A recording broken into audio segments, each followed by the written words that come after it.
Hoyo cuenta una historia muy interesante de su vida real. Él dice, yo alguna vez fui profesor en una escuela. Y dice, me aceptaron para ser profesor de sánscrito. Como de momento no había cuarto para alojar a los profesores, y yo era el único profesor, entonces hicieron arreglos para que yo me fuera a vivir al hostal, en donde casualmente vivían todos los estudiantes de la escuela. Era una universidad de sánscrito que seguía estrictamente las formas tradicionales. Cada estudiante se tenía que despertar a las 4 en punto de la mañana.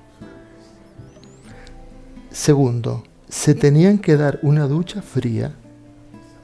Y en tercer lugar, tenían que orar a las 5 en punto. Comenzar a orar. Despertaba por mí mismo en la oscuridad de cada madrugada. Y los estudiantes ni siquiera se habían percatado de que yo había llegado como profesor, porque todavía no había empezado a enseñar. Él llegó al hotel, no sabían que era el profesor, todavía no había dado ninguna clase. Le permitió convivir con ellos.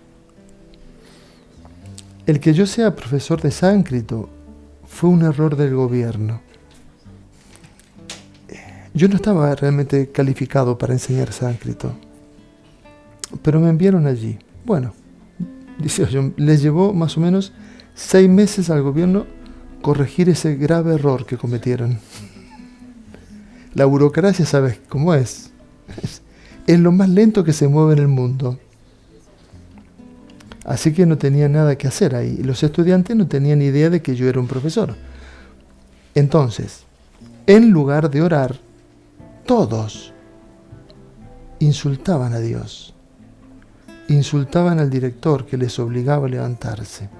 Maldecían al ritual.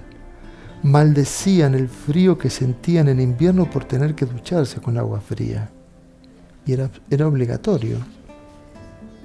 Yo escuché toda la situación.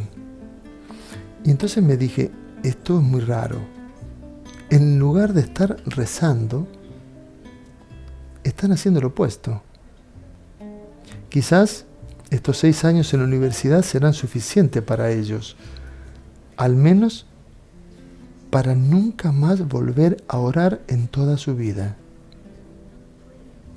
Y también, seguramente que después de irse de esta universidad, nunca más se van a despertar temprano de nuevo. Nunca más.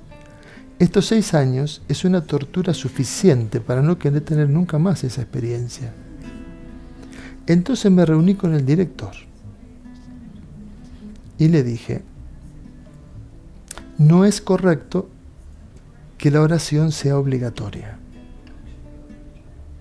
Esto es algo que pertenece a lo profundo, a la conexión de un ser humano con Dios. No puede ser obligatorio.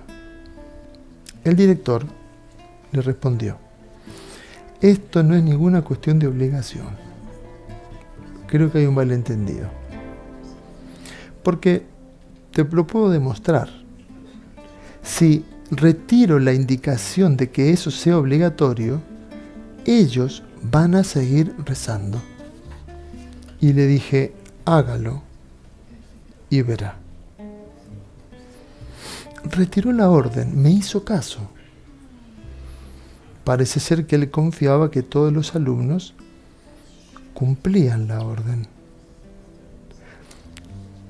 A partir de ese día, nadie se levantó a las 4 de la mañana.